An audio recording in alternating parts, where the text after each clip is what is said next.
Every societal problem we have, it comes from feminism. Men should have sex with 50 women. If you get a guy that makes this kind of money, you're gonna probably have to share him. Most men are only gonna be as faithful as their options. But what they don't realize is... If we got a bunch of fools watching this and they want to pick up the ladies, what is your take on that? Well, I think the number one thing men need to know in modern society is most women simply don't like most men. And we live in what I call a deregulated sexual marketplace. And what that effectively means is women have the ability, people can hook up with whoever they want, right? There's no regulation to it whatsoever. But what ends up happening when you have a deregulated sexual marketplace is the women control the mating practice, essentially. And thanks to feminism, women earn more money than they did before. Women have more education than they ever had before. So what ends up happening with women is they typically want a man that's better than them. So as they acquire more status, more money, more resources, they want a guy that not only matches that, but typically has more. On average, I think about 56% more money women want their guy to make. So if you make 100K, she wants you to make, if she makes 100K, she wants 156K. So the problem is that a lot of guys are not rising up to this, and they're not taking care of themselves. They don't have this provider mindset. A lot of guys think that, let's just have an egalitarian partner, 50-50 partnership. And I think that's one of the biggest lies that we tell men. And that's come through feminism. I think feminism has created a lot of problems. It's created the degradation of the nuclear family, which has led to the degradation of society. What do you personally believe when it comes to taking care of a female? I think men should pay all the bills. I don't think women should work. I mean, if it were up to me, I don't think women should even vote. I think we need to repeal the 19th Amendment. I think women need to focus more on family. I could go into why. Yeah, see, now you see why they call me all far right, right?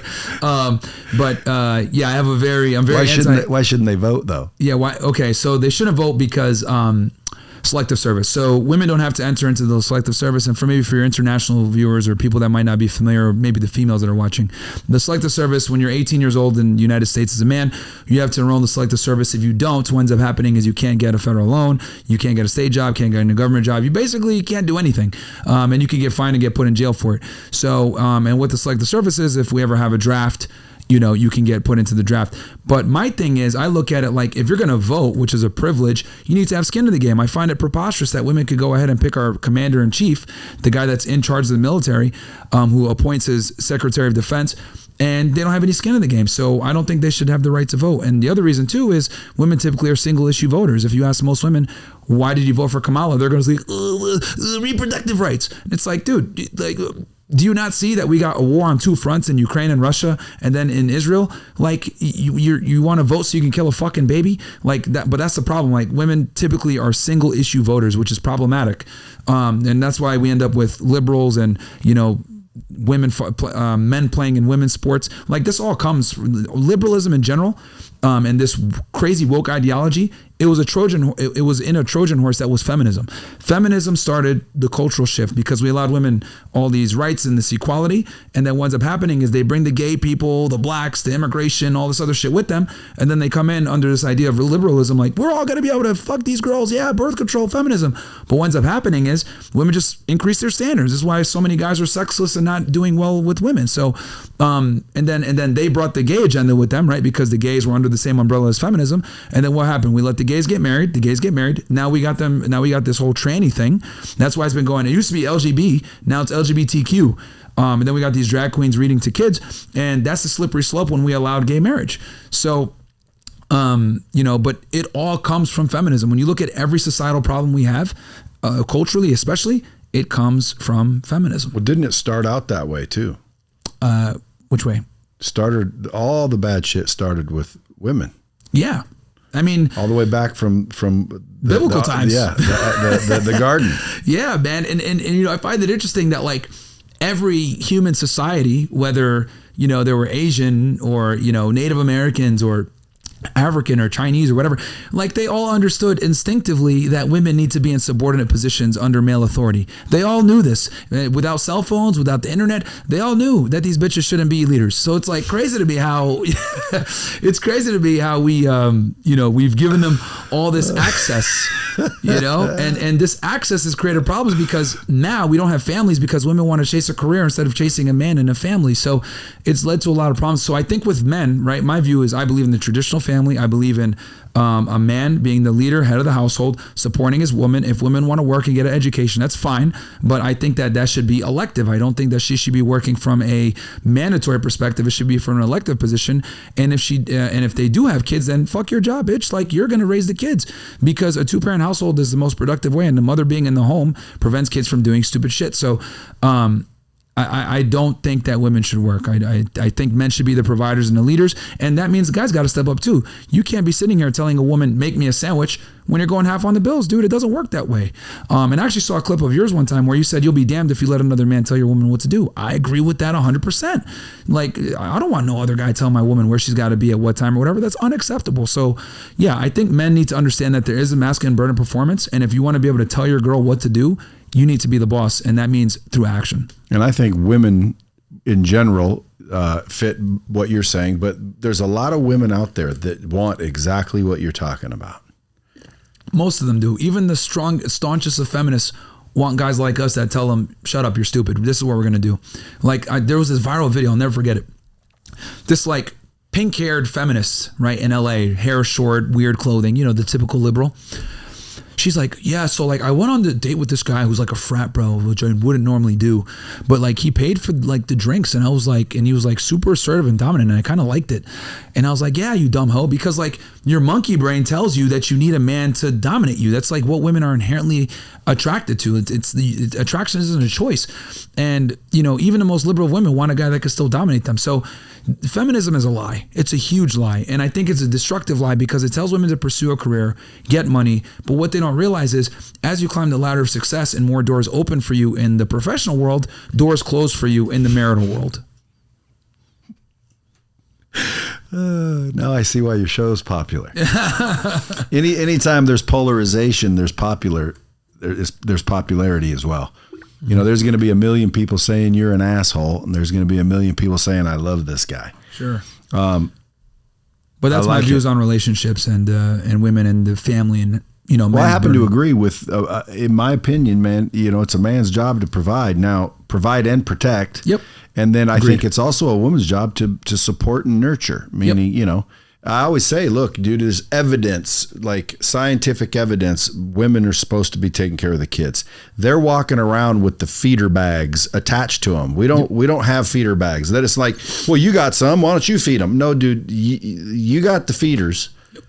Feed them. Like that tells you naturally they're supposed to take care of them. But a lot of guys nowadays, they're, like you said, these 50-50 people. And dude, like when I hear about them and see them, I'm like, I'm trying to educate them. Like I consider myself like old fashioned that way, but you're from another generation. He's from another one. This kid's only like 22. Oh shit. Now again, yeah, your generation is cooked, bro. Well, dude, most of those age guys think that I ain't paying for no girl. And it's like, bro, trust me, man, it's supposed to be where we take care of the females. Yeah. And the children. There's a bit of a cultural shift, though. I do see a lot of guys like, because, this was like the biggest turnout of young people voting Republican ever, which is a big reason why Trump brought TikTok back.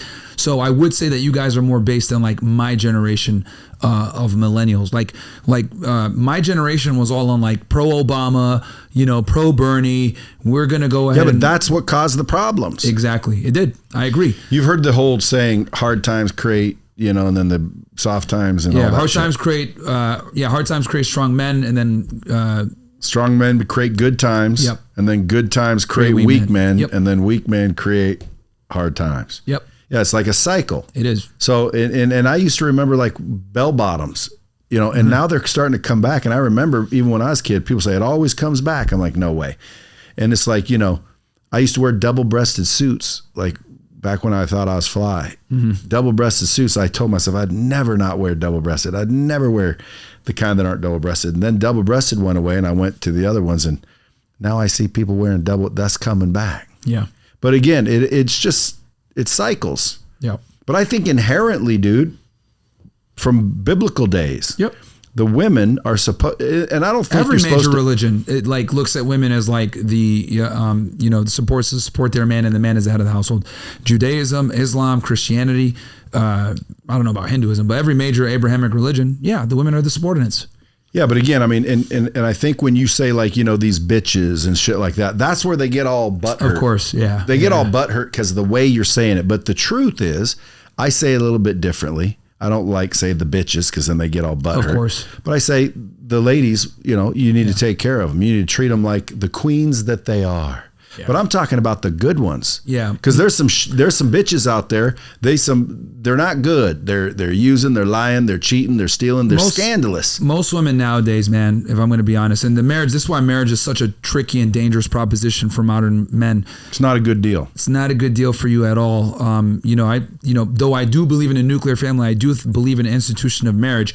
I think the only way a man can navigate things and get married nowadays is you got to get married where the state isn't involved. Because once you get the state involved, now she's incentivized to divorce you and, get alimony and child support and everything else like that. So, you see what's going on with Ashley St. Clair on Twitter? Like, she's like this conservative creator, and, Elon Musk was like ignoring her for a bit. This was going viral a couple of days ago. And now she's trying to like get custody of the kid, and that obviously will give her a lot of financial leverage. So the family courts are not designed for men to win. So I think men have to be very cautious what women they line themselves up with. And then let's be honest here. Most women are fairly promiscuous. I would argue most women probably have more bodies than the average man. So because women have more access thanks to Instagram, dating apps, etc. Women have more sexual access than ever before. So it's created a very problematic and turbulent dating market that men need to navigate very cautiously, especially if you got some status or money.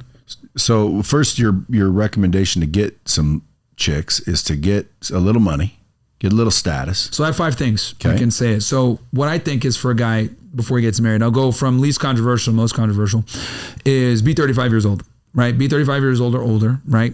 Now, there's obviously nuance here. If you got your shit together or whatever and you're 33, whatever. But typically I'd say be at least 35 years old, be in shape, make 6 figures a year, bare minimum, have 6 months to 1 year of savings. And then the last one, which all the conservatives get mad at me for saying this, like the Ben Shapiro's and shit, have sex with 50 women. Now, I know people are going to say, whoa, why? Well, the reason why is because most guys end up getting controlled because of their need for sex. And what women do is the female sexual strategy is, I'm going to leverage sex against you for compliance. Oh, you want sex? You got to go ahead and take out the trash. I'll be fucking damned if a woman's going to tell me to do anything. Bitch, you take out the trash, So that's like my duty is to protect and provide, right? If it's nighttime, then I'll do it. Don't worry. But I use that just as an example. But the point is that I don't want men being in a situation where they're getting with a girl and she's controlling him or has him wrapped around her finger because of sexual access, because he's not thinking straight now. So I want guys to kind of almost be desensitized to sex to a degree where your girlfriend can no longer leverage it against you and you always have the frame. Well, don't they realize that it's everywhere? The pussy. Oh, yeah. Well, it's funny because like when I bring girls on my show, right, I have this delusion calculator, right, where I put in what age do you want to be, how much money do you want to make a year, what race, whatever. And this calculator I have, it's one of our supporters made it. It's probably one of the most accurate assessment of men in the United States because it goes off the U.S. Census Bureau, the Census Bureau, National Health Survey, etc. And it's always the same: 6 feet, $100,000 plus per year, not obese, not married, cool. Always ends up being less than 1% of the population. And then I say, okay, well, what do you bring to the table for that guy? Because obviously this is a commodity. And they say the typical shit. I'm smart. I'm funny. I can cook and clean. And I'm like, okay, let's play an experiment. I have like 10 girls at the table and I tell them all put 10 fingers up, and they'll put 10 fingers up. And I'm like, okay, we're going to start with you, Mindy. And I want you to tell me one redeeming factor, one redeeming thing about yourself that a man would want. Oh, I'm nice. Cool. She takes one finger down like this, right? And then all the other girls that are nice have to take a finger down. So I go through the entire thing, and by the end of it, all their fingers are down. What does that mean? All of you bitches bring the same thing to the table. So I find it absolutely incredible how women a lot of the times are very normal, very average, but they're ordinary, but they want an extraordinary man. And it just doesn't line up. And then I tell her, like, the other cold hard truth: if you get a guy that makes this kind of money, that, is an entertainer or makes a significant amount of money or is attractive or whatever, you're going to probably have to share him. What do you mean? He better not cheat on me. Well, you just established through this experiment that you're not that much different from these other women. So can you really demand monogamy from a man? Now, with that said, I know this might ruffle some traditional conservatives here that, are listening in. But the reality is most men are only going to be as faithful as their options.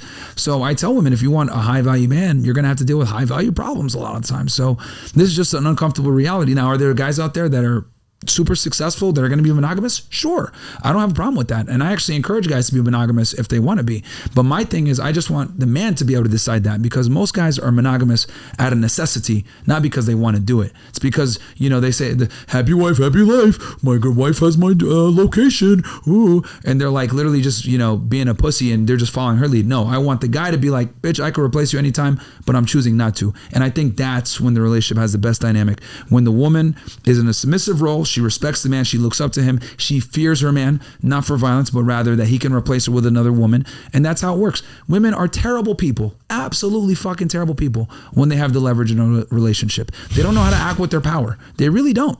It's the man that's got to have the power. Because, and I'll tell you why.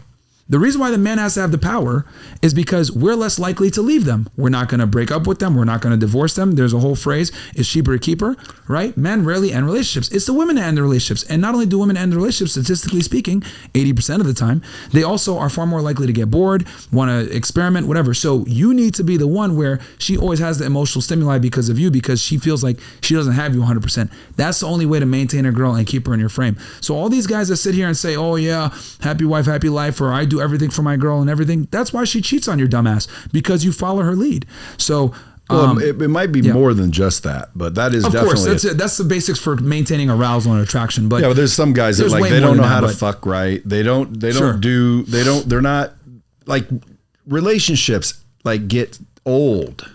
Yeah. You know, and plus they don't know how to do it right. Plus they're not considerate. Plus. And they're going half and half, and they're fat, and they're a pussy, and they don't stand up to their wife. There's a multitude of different things. But women generally, you know, speaking, I would agree.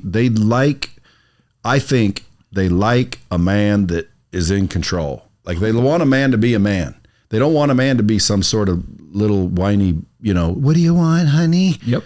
But on the other hand, I also think there's a lot of guys out there that think they got these great chicks, and those chicks ain't as great as you think they are. Oh yeah, no, they're not. And that's why they're probably sucking the neighbor's dick when you're not there, when you're not looking. And they won't even tell you, bro. Yeah. Like, you think you got the one that ain't doing shit. Mm-hmm. And in reality, she's just really good at hiding that shit. Absolutely. And that's why I tell guys, one of the biggest things I say, if you're seeing a girl, date her for at least 6 months to a year before you make her your girlfriend. You need to vet her out. Like, you need to be completely, you know, one of the things you can do is, like, you know, because what I always tell guys is, date her for a year. Don't ask her to be your girlfriend. Let her ask, right? Women are pussies. They're never going to say, can you be my boyfriend? They're going to say that question. What are we? Right? And that's when you pop the question. Well, you know, you want to be my girlfriend? I'm a hard guy to be with. Give me your phone. Ooh. And if she doesn't unlock it and give it to you, you already know what time it is. So, period. You know, folks, better pay attention to that shit. Yeah. I don't care what anyone says. I'll argue that till the day is long. 100%. Some girl hides her phone, dude. You already know. Yep. Because nowadays, I just don't want anybody in it. This is my personal. I don't know why. I just don't like people in my stuff. Bullshit, bitch. You're cheating. Exactly. And you know, people might sit there and say, oh, well, Myron, that's really insecure. Brad, that's really insecure. Well, you know what? Who's more insecure? The individual that could tell a woman, these are my standards and my requirements, you can take it or leave it, or the guy that's too scared to tell her standards because he's going to lose her. I would argue that motherfucker is more insecure because he doesn't know where he stands with her. I would argue, you know, do you tell a prestigious law firm, you guys are insecure because you don't want to hire me? No. Do you tell the FBI, you're insecure because you're making me do a polygraph test and fill out all this paperwork? No. They're prestigious agencies. You have to have, you know, follow their rules and regulations and standards so that you can go ahead and get the benefit of being affiliated with them. Same thing with women. I look at women as you're the employer and they're the employee. They need to work for you and they need to come with certain standards. These bitches need to bring resumes. And these guys will take whatever they can get. If you hire anyone, they're not going to take the job seriously. And I think with women, like, men need to be vigilant with this stuff. Like, it's not insecure or controlling for you to say, give me your phone. I would argue it means you're very secure because you don't give a fuck what she's going to say. And on top of that, you're in control. You're not controlling. You're in control. And if she doesn't want to give it, fine. Break up with her. But what if you're married? That is why it's so important to not get the state involved so that you can walk away at any time. See, I've said that for years and I get freaking a rash of shit. Because we live in a feminized world where guys are sitting here saying happy wife, happy life. And another thing, I don't think men, I don't live with my girl. I think it's a bad idea to live with women. I think it makes you weak and soft. Now, if you have kids, obviously, you know, a couple days a week you want to be there. But I think living Yeah, because you're a supporter, man. I thought you said you believe in the nuclear family. I do believe in a nuclear family. Well, that do. doesn't sound like a nuclear family. I wouldn't sleep there every night, and the reason why I'd have it, because I think because you still got to maintain the attraction with the woman, right? So like I got a girl now, right? We've been together for a bit. She doesn't live in the same place as me because I think women end up making you soft because I'm just gonna say women are fucking lazy, right? They're lazy, they're stupid. Hang out with me, yeah, have ice cream, watch Netflix with me, and then what ends up happening is you just become softer and softer and softer, and you start doing what she wants to do because women always look for comfort. That's why they love luxury so much. So yeah, but sometimes, dude, that's fun shit. Sure, I want to sit on the couch and watch a movie and get my kids running around. But I'm a true nuclear family. Yeah. Now again, if my wife said you can't look at my phone, she wouldn't be my wife very long. You also come from a different era. Like women were cut a bit different from that era versus now. Like the girls now, man, are fucking scandalous, dude. Yeah, it's but really my wife's only like 20. No, I'm just joking. Oh, really? Okay. She was when I met her. Okay. I've been married a few times. I have 7 kids from 4 different women because, in high school I had sex once. Boom, popped out a kid. Oh, shit. And then it was too irresponsible. And then when I was 19, tried it again. Boom, popped out a kid. So 2 times 2 kids. Oh, shit. And then I got married, had 2 kids. And then she was beautiful Middle Eastern girl. And I thought Middle Eastern women were a little bit, submissive and kind of followed along with, as long as they're not Americanized, with the man's the boss, right? Yeah. Well, she wanted to be the boss, couldn't handle it. Where's she from? Egypt. Oh, Masri. Okay.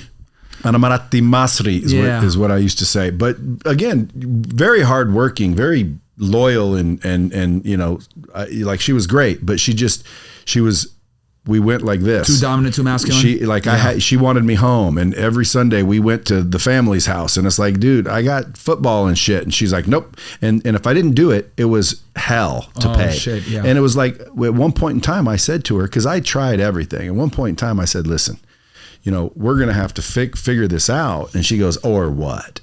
And I said, well, we're gonna have to get a divorce or something. And she goes, you don't have the balls. Oh wow.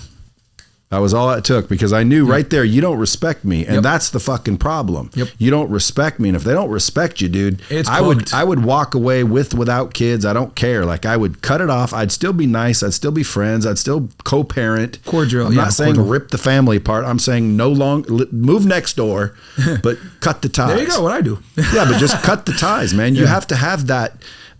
I call it masculinity. Like you gotta own that shit. So it's sad. Why? Well, because now someone else is fucking her. Well, and, who cares? You know how many women there are in the world? Yeah. And guess what? I've never had a worse one. It seems like the next one is always the best one. Yep. So at the end of the day, but I also on the other hand, I also like that nuclear family. I like when I get out of here, if you said, hey, dude, I got a bunch of chicks, you want to go with me?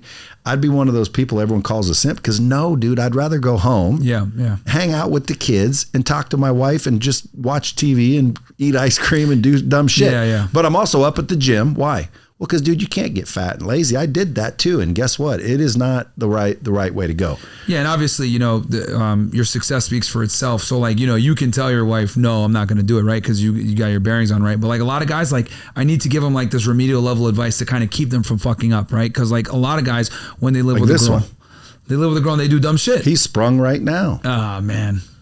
Yeah, dude. You are sprung, son. Dude, I wish you guys saw this dude off camera. 20-year-old sprung like a fool. But hey, again, you got to live and you learn sometimes. Well, yeah. What I've noticed with the men is they're not receptive to this information I'm giving until they typically get hurt, because they always think I got the one, or they get one-itis or whatever. And shout out to my guy Rollo Tomas. He talks about this in The Rational Male. But men typically don't go looking for this type of information and getting this awareness until they've been hurt in some way. So they got to be receptive to the information, because to some normie listening to me, they might look at me like, this guy's fucking radical. What's going on here? But the reality with attraction isn't nice, and it's not politically correct. And going back to the respect thing, I 100% agree with that. The only way women respect you is they need to know that they can be replaced. I have a famous line. I say, women only get in line when they know you have other women in line. That's the only way to keep them there. So you've heard the best way to get over one is to get under one. Exactly. So, but it goes the same with women. If I talk to a female and she says, oh, the guy's beating my ass. Like, again, I don't believe you should ever fucking physically. If you're supposed to beating be your girl, protecting you them. already if you're beating your girl, you lost. That's an L, because she should be scared of losing you. Period. She shouldn't be scared of you hitting her. You don't need violence to physical is no go. Like to me, if you're beating your woman, dude, you're a bitch. Mm-hmm. So at the end of the day, other than beating your woman, you said it perfectly, dude. She should be afraid of you leaving her. Period. But women, same thing though. Women have the same thing, dude. They've got they have more. So they got the power because they got the warm. Well, so this how they got the vagina. This is how I look at it, right? Like women, like if you play chess, right? The queen can move in any space. In any direction, as many spaces they want. But if the queen dies, the game isn't over. And the better part is you can get another pawn to the other side and turn that into a queen. So. That's right. They're disposable. Everybody better pay attention, because I ask people all the time that question. I say, what's the most powerful piece on the chessboard? They're like, queen. Not true. They're like, what do you mean? It can move anywhere. It can do anything because of the king. If the king's gone, the game's over. If the fucking queen's gone, you go get a pawn down, get another queen. You can literally get another queen because you get another pawn to the other side. So I say that analogy so men understand that, like, at face value, women look like they have all this power because they're able to move in any direction because of their beauty or whatever. But the reality is that you're the king and you're the one that if you go down, the game's over. And that's another thing too with men, and me making this content is like, men don't understand that, like, they need to be the leaders. They need to value themselves, because men chronically undervalue themselves while women chronically overvalue themselves. That's what I've noticed. So guys got to know their worth. I've always said it. There's nothing more dangerous than a man that understands his worth, because if a man understands his worth and he knows he's a catch, he's going to demand something of these women. And quite frankly, they're going to love you more for it. That's where the respect comes in, because you're demanding something of them. And women rarely get that. Most guys, like, they're simping on them. Like, oh, I love you, please. So they're used to this, like, pussy behavior. So if a guy treats himself like a king and understands that these bitches are disposable, because they really are, they'll do a lot better. Because women treat us as disposable, right? They'll have a guy on their phone as Uber Eats, they'll have another guy as fucking taxi, another guy as phone bill. Like, women have no problem with putting us in compartmentalized roles where they can extract value from us. How many guys are in a friend zone and women do use them all the time? But it's very rare where men have the leverage and they're the one where she's chasing his validation, and you get that only by knowing your worth. Especially again, people think, well, like my age, I'm 56 now. People are like, well, dude, you better watch out because you won't be able to get chicks. Dude, I don't give a fuck if you're 60. Yeah. Dude, I don't care if you're 70. If you're keeping yourself in shape, you're financially successful, you can get a million of them. And whatever age you want. Now, currently my wife, when I met her, I think I was 40 and she was 21. Mm-hmm. I didn't plan on marrying her. Spread. I planned on freaking doing her for a little while. Mm-hmm. I wasn't ever going to get married again. I was done with that shit. I already got married once. I'm not going to do it again. And, she was just so cool and chill and different. Like, she didn't bitch. She didn't complain. She did respect. She wanted to be home. She did everything right. But someone asked the other day, well, there's not a lot of women like that in the world. Yes, there is. I think if you find the happy medium, you'll be okay. But no matter how old you are, there's no age involved. Yeah. Other than even 90, but I'll bet you anything, a 90 successful in shape motherfucker could still go out and get a female. I'm glad that you said that, because one of the things I get a lot of times when I do consultations is guys tell me, hey man, my family's pressuring me to get married. I'm 40 and I'm still single and they're pressuring me. And I tell them all the time, motherfucker, you're not a woman. You're not under the same time constraints as her. You don't have a biological time clock. Like, you can wait. They can't. Never let a woman's biological time clock dictate when you get married or when you want to commit. So, because men, contrary to popular belief, men age like wine if they do the work. We go to the gym, we get our money on point, you're fine. But women, on the other hand, they age like fucking milk. So you can absolutely attract young, hot women later in your life. And most women want that. They want a guy 10, 15, 20 years older than them. They'll never admit that though, because it comes off as, unflattering, but they want it. That's what they want. What about when they're out looking and hunting and desperate? In their 30s? No, any age. Well, I've noticed that I make this joke all the time. I say women only, because people say, oh, women mature faster than men. That's a fucking lie. Women mature when they start buying their own fucking drinks. That's when they mature. When they're at the bar and nobody's trying to get them a fucking, cocktail, they're like, and they're looking around or nobody's coming up to them, that's when they wake up and they go, oh shit, maybe I need to, soften up or fix something. And the thing that sucks for women, and again, going back to the feminism discussion, that's why it sucks, because no one tells them this shit. No one tells them it until it's too late, because content like this, women don't want to watch it because it's censored or it offends them. So they can't break through the crassness or the profanity and like, oh, I don't like the way you talk. All right, bitch, then go watch Oprah and then see how your life goes. Or just scroll left or whatever it is. Yeah. Like you guys are lucky, dude. You guys have Tinder. Yeah. Dude, I didn't have Tinder, although you had to go out and talk to them. Bro, I almost invented it before it was even a thing. I had a guy here that helped me build this company. He's a tech nerd. And I said to him one day, I said, bro, what we need to do is come up with an app. This is right when apps were starting to come out. And I said, call it I Would. And it's basically, you just look at the picture and you just tap whether you would or not. Yep. Would what? Would fuck them. So it's like, yeah, I would scroll. I would scroll. No, I would, just based on looks, obviously. Yeah. And then they do the same thing. They look at the guys, and any 2 times they match, shoot out their text number or text them the thing that said, hey, you guys both said you would. Yep.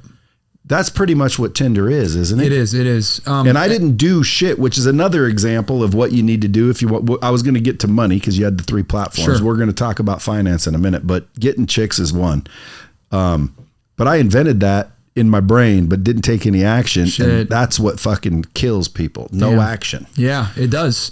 And the funny thing with Tinder, with dating apps, man, is they've become more and more mainstream and more people use them. They say something like 50% of relationships now are started online, whether it's Tinder or Instagram, whatever.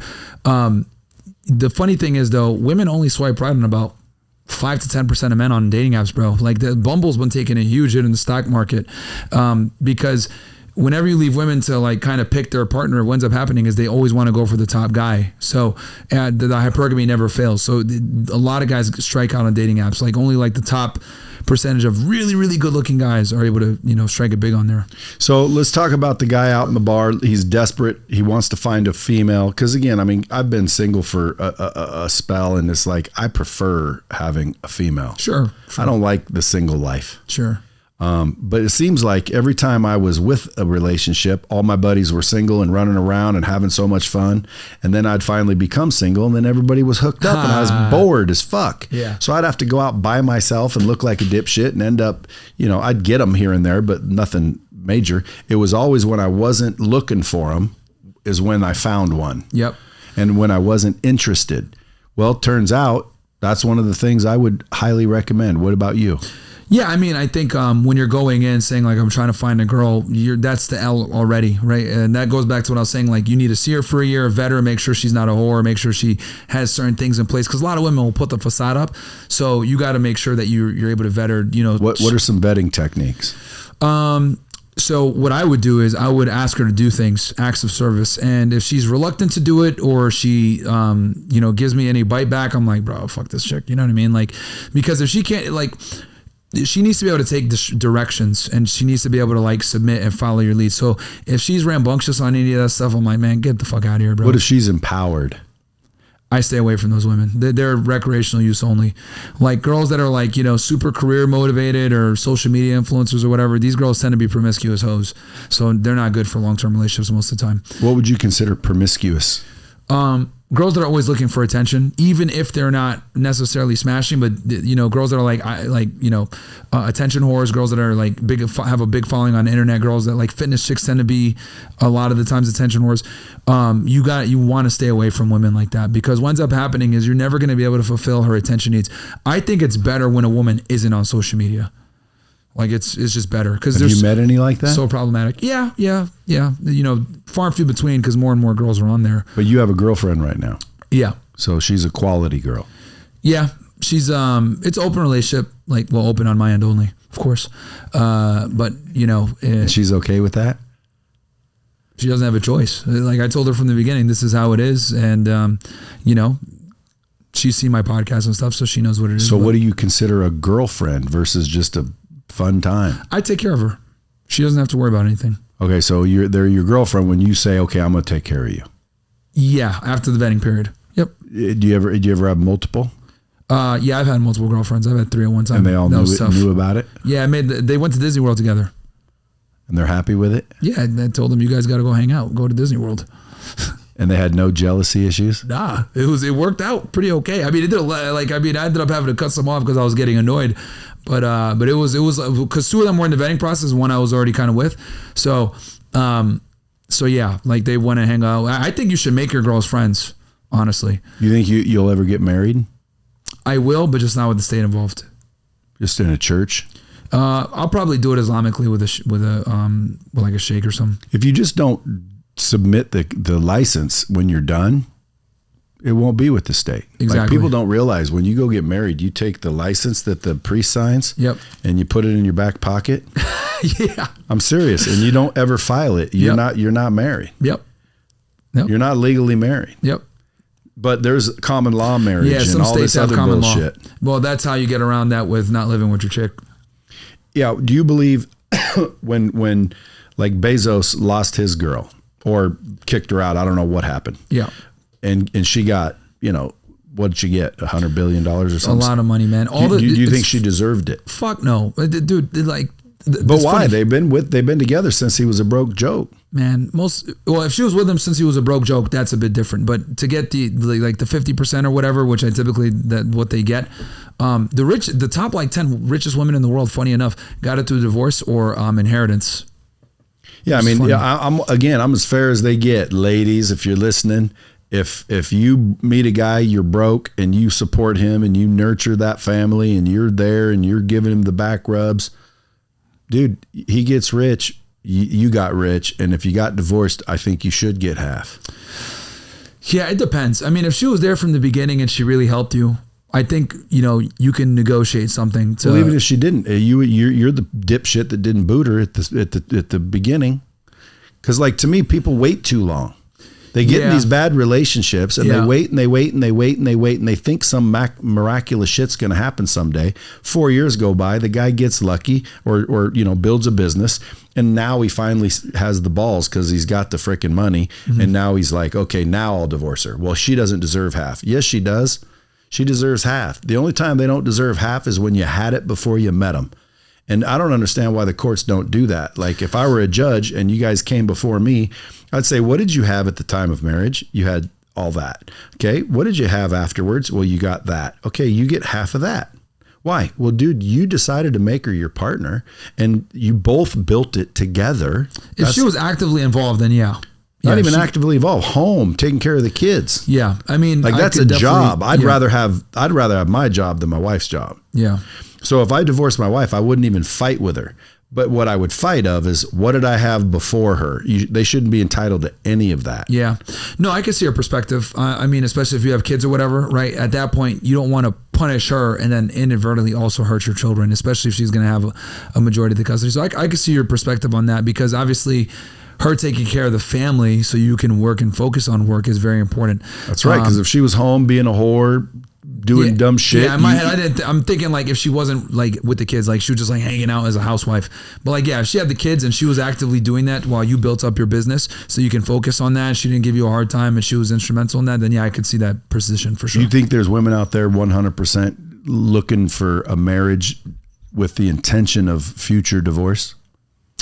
You know what, dude? I've heard some stories where women will they meet the divorce attorney before they even walk down the aisle, to kind of see, like, okay, how long do I got to make it work? What are my options here? It's crazy, dude. Some of these women are really devious.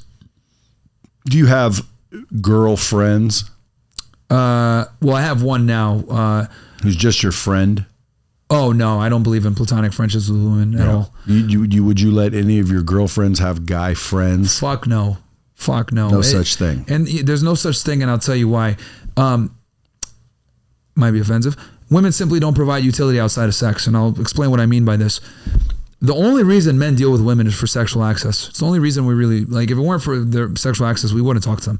So that is their main commodity. Now, with that sexual access, you get everything else, because I don't think a woman can really respect you and love you and give you her best unless she's having sex with you.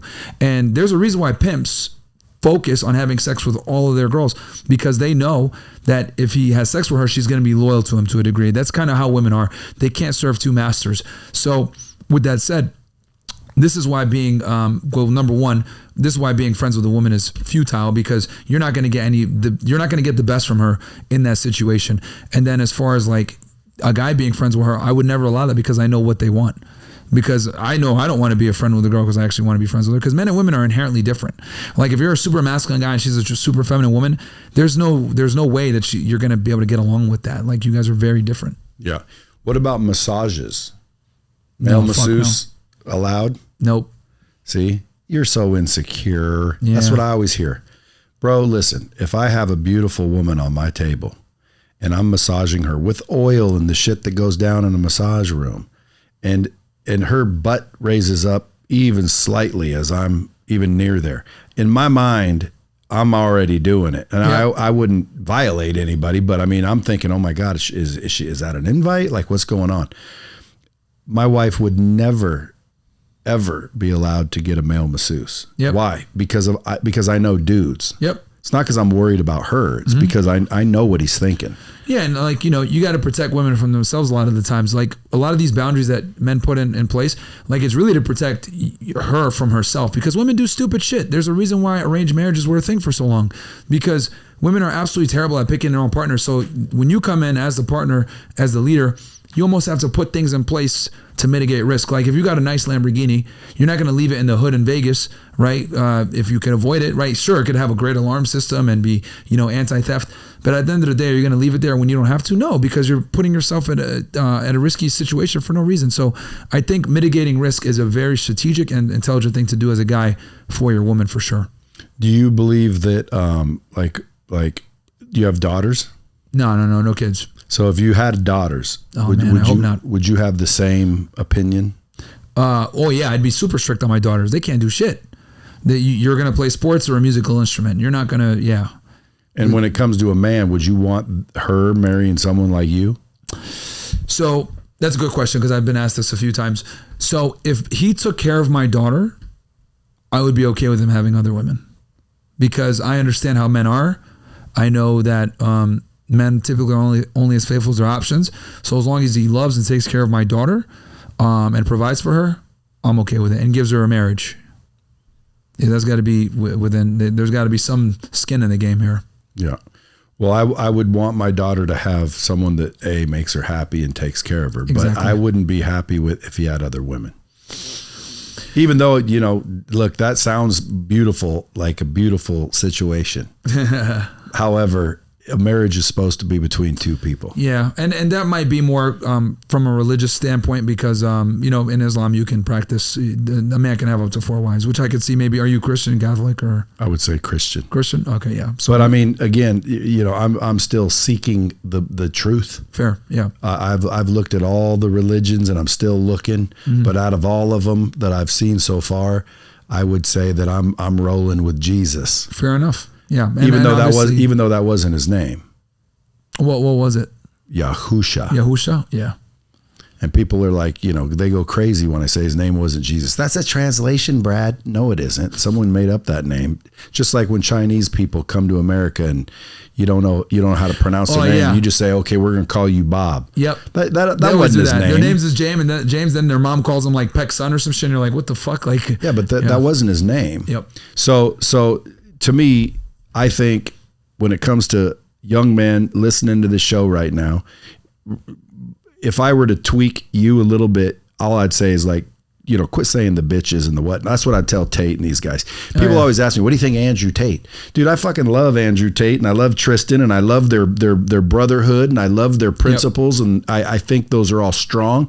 It's just, I think when he says bitches or even you, all you're saying it is in general. In other words, if I could tweak that, I would just say, you know, don't call them that. That's what pisses them off. Of course. Well, we're doing a podcast, having fun right now. It's not like I'm going to call them bitches to their face, like, you stupid bitches, like, unless they're being disrespectful. But there are some stupid bitches out there. There are, and then those are bitches. Yes, but all women are not, you know, worthless bitches. Of course not. There's some good ones. Yeah, and I think if you find a good one, you should respect her. I don't think you should have multiple relationships. This is just my opinion. Fair. If you can, and you find one that's okay with it, hey, dude, that's what I did. I ain't mad at you. But at the end of the day, I think a marriage, not a you're dating, but a marriage should be between two people. Fair. I mean, like I said, I think, my biggest thing is I think as long as the guy's the one making the decision, like if he wants to be monogamous because he's choosing, fair, I respect that. But you agree when you get married. That's what you're agreeing to. Yeah. I want 4 wives though. I don't blame you. Dude, I mean, I had a buddy that was part of I forget what they call it. They're in Utah. A fundamentalist. Oh, he's a Mormon. He was a Mormon. He's a fundamentalist Mormon. Okay. And they're allowed to have multiple wives. Oh, yeah. And I'm like, dude, just visualizing it, I think it'd be cool if you could. No babysitter needed. No, I mean, dude, you go here on Monday and here on Tuesday and here on Wednesday. I don't know how they allow it. Like if I were a female, I wouldn't allow my guy to go have other women. But I would also think that I'm the same as the guy, meaning, dude, if you think guys don't need women definitely, I mean, they need guys, but like, in other words, there's another guy down the road. Yeah. What I've noticed, for sure. But what I've noticed is if you're attractive and you got all your shit together, women will share you.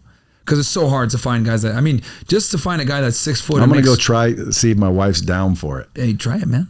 100K, make it an April Fool's joke. But like, yeah, just to find a guy that makes like 100K per year, that's 6 foot, he's already in the 1%. Just off of that. Well, I'm 6'1". I was making probably at 35, your age, I was probably making maybe 200,000-300,000 because I was still building this fucking place. Automatically 1 percentile, man. Yeah, and that's what, 15 years ago. So like, or no, 20 years ago. So that's in today's dollars, that's damn near double. Yeah, I was making good money and I was 6'1", but it wasn't like there was millions of women around.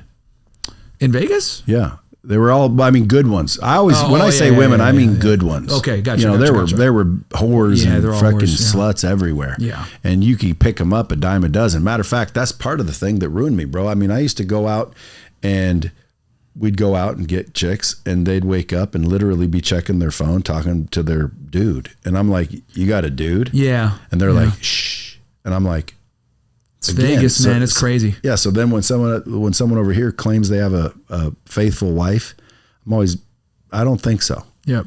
I think all women have the ability to cheat no matter what. That's why I think if you don't want her to cheat, I think you should treat her like you love her. Yeah. No, you gotta protect, provide, all that stuff for sure. Okay, just so we don't run out of time. Sure. Money. Yeah. That's what you talk about on the other podcast. Yeah. Money. Yep. And guys, if you guys, most of you guys probably know who he is, but if you don't, Myron Gaines, he's got 3 live streams that he does. They're all popular, Fresh and Fit.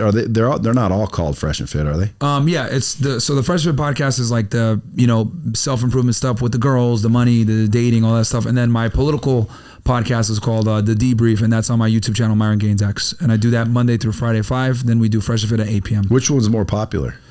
Well, the Myron Gaines X one, I just started it basically this year. It was a true crime channel before, but I switched it up. So that one's growing pretty well. But yeah, Fresh and Fit has like 1.5 million on YouTube. And that's because that's the main one. And that's the one you have ladies come in. That's the main one. Yep. And you debate with the girls. Yep. And they'll argue with you. Yep. About your opinion. Yeah, they get mad like when it comes to men leading relationships or they don't argue with me about men paying for shit. They never argue about that, but then they argue about the man being the authority figure as well. So, or the infidelity or whatever. So they get mad about a bunch of stuff. Or like, they have feminist talking points like, oh, well, what's wrong with a woman in a career or a strong-minded woman? I'm like, dude, you guys are annoying. Like no guy that's successful wants to fight the world and come home and fight his girlfriend. Fuck that. Now let's talk about making money. Sure. So you're a 30-year-old dude. You're only making $80,000 a year. Sure. Normal job. Mm-hmm. What would you do to become high status? Sure. So I could talk about this because this is what I did. So when I was working for the government, when I was Special Agent of Homeland, I was a GS-13 for those that are, in the government, whether you work for DEA, FBI, ATF, Secret Service, whatever. I work with Homeland Security Investigations. I was a 1811 with them. They all get paid the same, right, on the GS scale. So a GS-13, I was like a GS-13 2 or 3 when I came to Miami. I was making like $120K per year, which, I'm a hardcore minimalist. I wear the same thing every day. I'm not like one of these flashy dudes. So for me, that was good. But, what I did was I basically started this fitness business and I did my regular job, and then when I had free time, I would work on my fitness business and coaching clients. And I think for anyone that like has like a regular job and you want to transition to entrepreneurship, the way to do it is obviously work your job, use the money from that job to invest in your business, and then once you start making roughly 1.5 to 2 times as much money from your business, then you're in a position where you can quit your job. Now, for me, I loved my job. I didn't want to quit, but they brought me in and said, hey, you got a clearance. You're on the internet saying controversial stuff. You got to pick one. So I ended up having to resign from my job, even though I didn't want to. But if you hate your job and you're doing it more as a means to an end to get a job, then I would say the safe time to walk away is when you're making 1.5 to 2 times as much and you got a good safety net of 6 to 12 months of savings. And I think that's a really good way to transition from the working world into entrepreneurship. But the other thing I want to say, and I've said this a lot, and I want young men to know this, like entrepreneurship isn't for everyone. Like there's nothing wrong with having a job, working that job, retiring, and doing what you got to do. You just have to be a bit more savvy and intelligent with how you invest.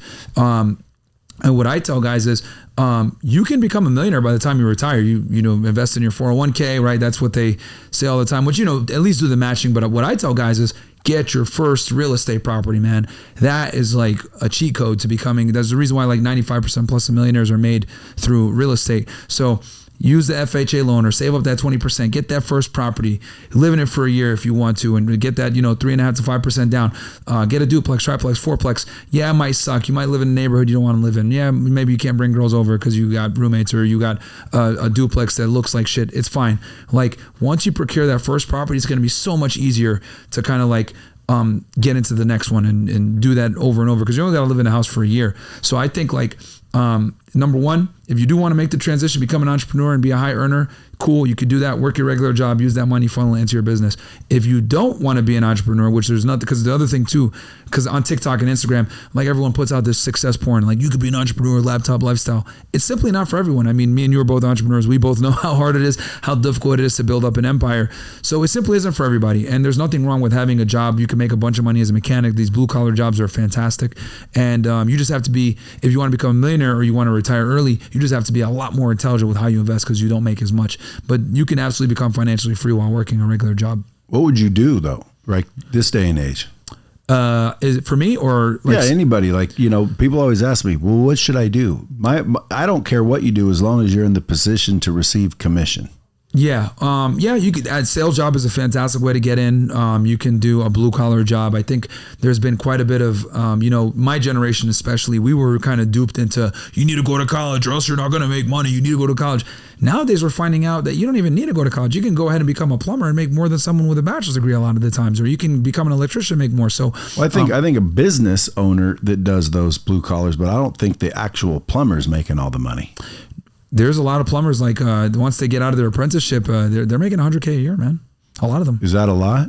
Well, for the average person, the average salary in America right now is somewhere between 30 to 50K. There's no shit. Yeah. 30 to 50K. My God, man. Depending on where they live.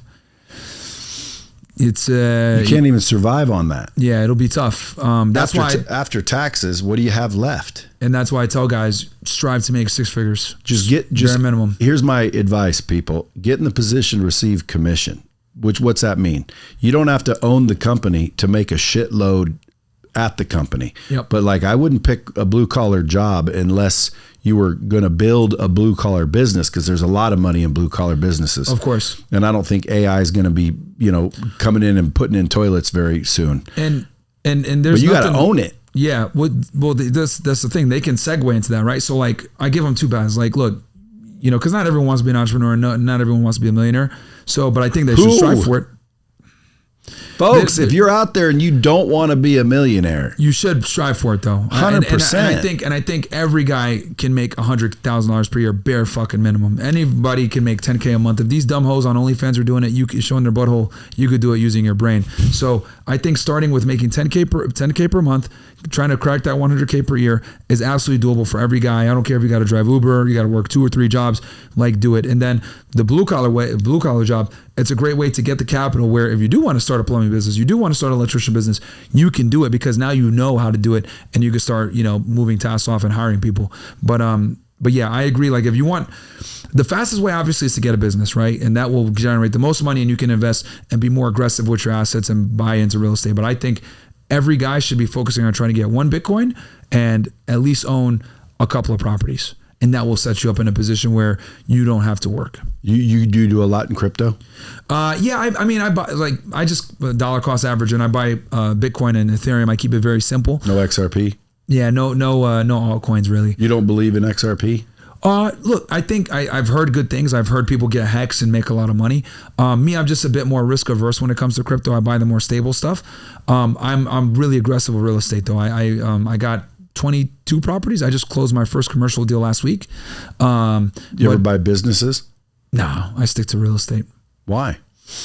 I just like it. I like the cash flow coming in. It's predictable. It's easy to track. Businesses have cash flow. Of course.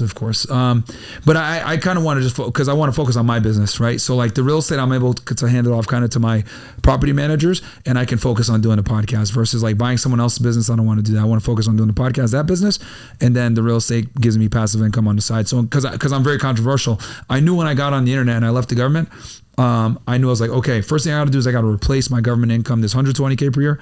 I need to replace that. That was my number one goal. I was able to do that within a year or so. And then now I've just been picking up more and more properties. So that was what it was. So like, God forbid anything happened, I get canceled, whatever, it doesn't matter because I got this money coming in from my real estate. And I kind of knew this just when my world views on so many different things being controversial, that cancellation is always a possibility. Yeah, real estate, I would highly advise. However, believe it or not, buying businesses is massive amounts of money. Oh yeah. Chris Crone came on our show and he talked about this, where he'll kind of be like an angel investor, buy in and like, get some residual income from it. No, it's absolutely something that you can make a bunch of money doing. Dude, anybody, you don't even have to be working. Anybody right now, as long as you have a 680 credit score, you don't have a BK, and you're not a felon, automatically qualifies for $5 million loan through the SBA. Wow. So literally this kid right here has $5 million he's not even aware of. And if he went and applied, the SBA would only buy a business that's tracking. Mm-hmm. They can't like leave you to it. Like, in other words, it's just a cash flow machine. Yeah. So if someone had a couple $100,000, they could walk in and buy a business that's throwing off $800,000 a year in cash flow. Shit. Because of the $200,000 down, and then the SBA covers the rest. Well, the cash flow covers the debt service. Yep. And you basically just buy a business where in 1 year you'll have your initial investment back, and usually 30 to 50% more. Usually real estate doesn't pay that well. No. Real estate, you're lucky if you're getting a 10% cash on cash. Yeah. So then you don't even have to man it. Like, there's people already there. You just don't fuck it up. Like, a lot of people think you got to change and you got to improve it. No, you don't. You just have to not fuck it up. Okay. And then ultimately you'll get your initial cash back within the first year, and another 30 to 50%. And then the debt service that you paid is still your money. A lot of people don't realize that money was yours, even though you're paying back the government. Well, that's equity. Yeah. It's just like a house. It's cash flow. Yeah. And I think businesses are going to become the new real estate in the next 5 years. That's something that's really interesting. Because I know when I brought Chris Crone on my show, he talked about that quite a bit, and he's really big into real estate, but he also was talking about buying businesses. So that's something I'm going to look into. That's very interesting. Yeah, I'm starting to do it. I'm telling you, if you knew more about it, you'd be like, damn. Yeah, no. And you don't have to work it. That's what my concern was. Like, I was like, man, I just want to focus, because I stream so much. Like, I'm streaming, like at least 8 to 10 hours every single day I'm streaming, where I got to be focused. I'm in there. So I was like, buying a business, I was like, I don't know if I want to do that. Well, but if it's hands off, like you said, are you fixing toilets? No. Same thing. Yeah. Like, why do you think you have to fix toilets just because you buy a house? You don't. You can hire a property manager. Yeah. Same thing with the business. You walk in, you sign your name, that cash flow is now yours. If you just leave it alone and don't mess with it. People say, but Brad, so many businesses go out of business. That's not true either. You know that the SBA funds shit tons of businesses. And I've gotten an SBA loan before. They're not hard to get. 1 out of 75 go under. Yeah. So businesses that are trending upward, meaning 20% a year over year, they're going up. So if you I'll just use 5 million as an example. All right. So you have to come up with 500 grand. People are like, oh, there you go. Well, I mean, you can do it with 2.5%. You can get, a loan, you can get partners. You just raise the 500 grand if you don't have it. Mm-hmm. You walk in with 500 grand day one. SBA gives you 4.5. Mm-hmm. Okay. So what do you got there? You got a $5 million business. Yep. It's throwing off probably $1.7 million annually. Yep. Okay. Otherwise it wouldn't have been worth 5 million. So That's what it would be doing, or SBA wouldn't have approved it. Gotcha. And that's another thing. People go get lawyers. The SBA has lawyers. All you got to do is submit it. The SBA will vet that company better than you and your fucking lawyers will ever vet Absolutely, because it's their money, yeah. And so ultimately you walk in with 500. It's like getting a home loan. That's right. That's right. When you get a mortgage. So it's $500,000 out of your pocket. Now you own a $5 million business. You took $500,000 and now you got an asset worth $5 million. But I owe 4.5. I know you do. So half the cash flow goes to the debt service. The other half the cash flow goes to you. So what's the interest rate?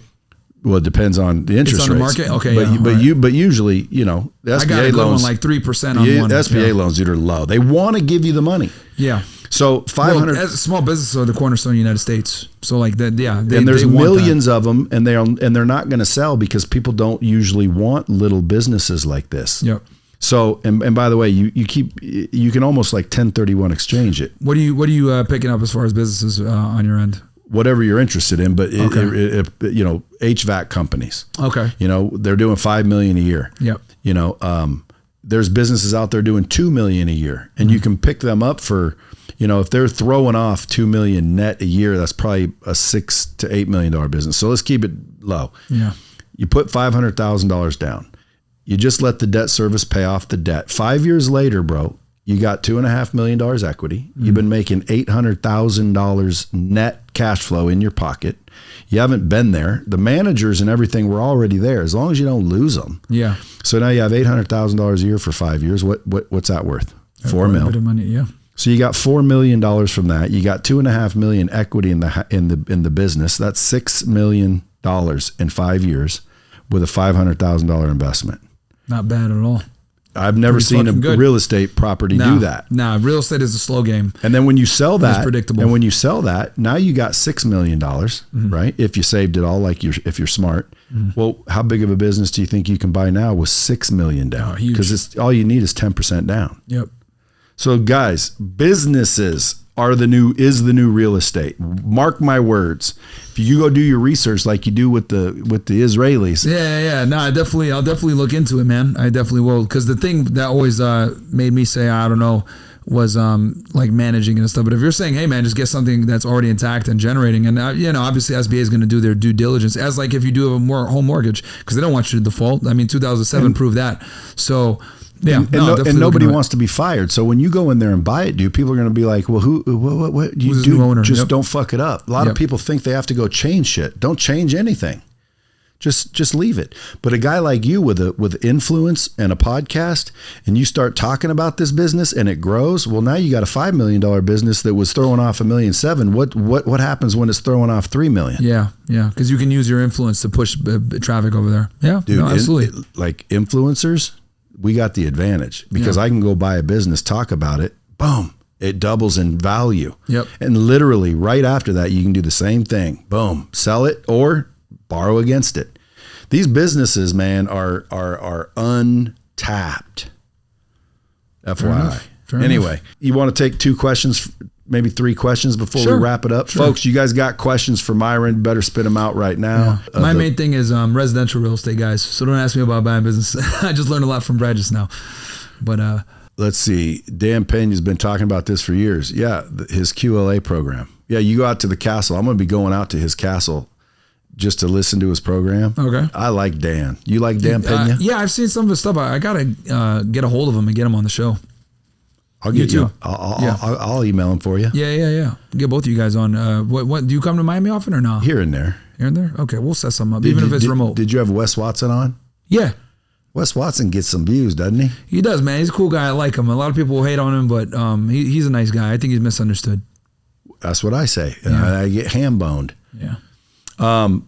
No, I don't. Myron, please tap in with Dan, bro. Okay, I'll get you with Dan. Anybody else? Come on, quickest way to get someone's first 10K.